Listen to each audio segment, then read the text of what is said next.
Hey everyone, I'm Matt with TX Arms. Today we're going to take a look at how to mount the lead and steel PB-3. This is going to be the same as mounting an Acro.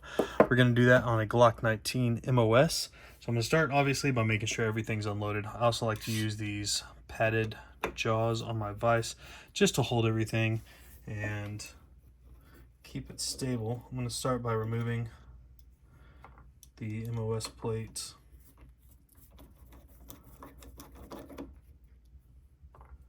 I'm going to set all of this off to the side. Make sure this is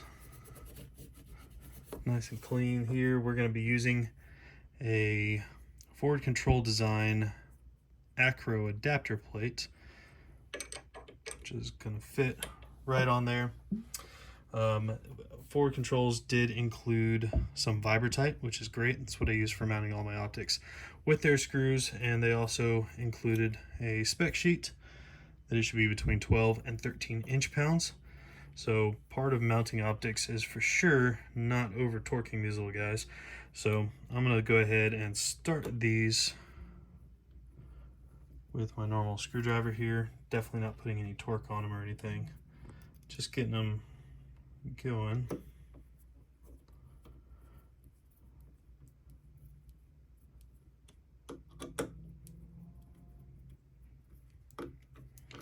And I kind of like to wiggle back and forth the plate. The Forward Controls Design plates are very, very tight fitting. It's a really good quality plate, which is important when you're doing all this stuff. And I'm going to use my torque wrench, which should be set to between 12 and 13 inch-pounds. So I've got it set to 12.5 inch-pounds. I'm just going to very slowly apply a nice and even torque across both, kind of working up to that.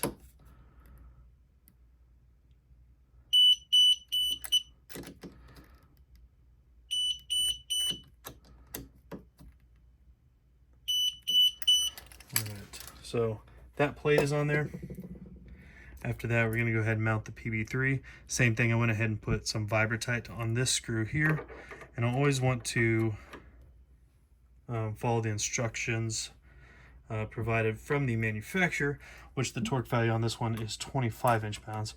So same thing, I'm just going to get it started and then I'll go on and put some torque. So what I'm doing is I'm applying pressure against the inside of the rail here, and anytime I'm installing an optic or something on a rail similar to the Acro like this, I'm going to actually take and press forward a little bit and put a little bit of forward pressure to make sure it's seated all the way forward against that recoil lug and then all the way to the side against this rail. And then as I'm holding that pressure into there, I'm just going to snug this screw down real quick.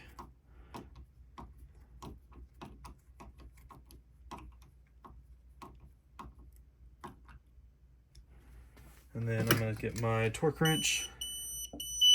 I'm going to set this to 25 inch-pounds, which is what was suggested by Lead and Steel. Again, check your manufacturers for what you're using for torque values.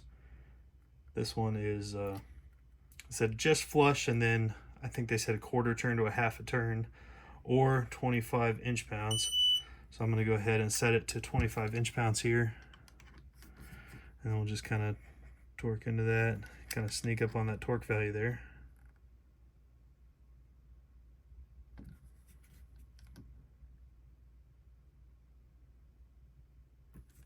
Making sure we still are applying that pressure forward and to the side.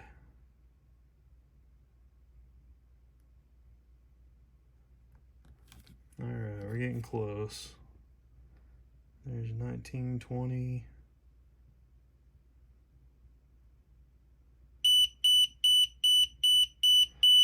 It's 24.8.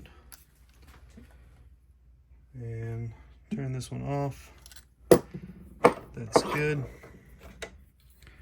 That is our PB-3 mounted on a Gen 5 19 MOS. Put everything on now, and the fun part, you can play with it. So this is the mailbox style optic from Lead and Steel. I like these a lot. They've got a really nice big window Turn it on so we can get that dot in the picture.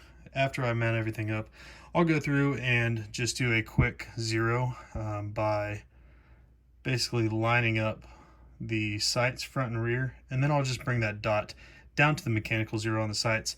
Then I will take it to the range and verify and kind of fine tune it from there to get my true zero. But this is the mounting of a PB-3 from Lead and Steel on Glock 19 MOS. Thanks for watching. Stay safe. See you next time.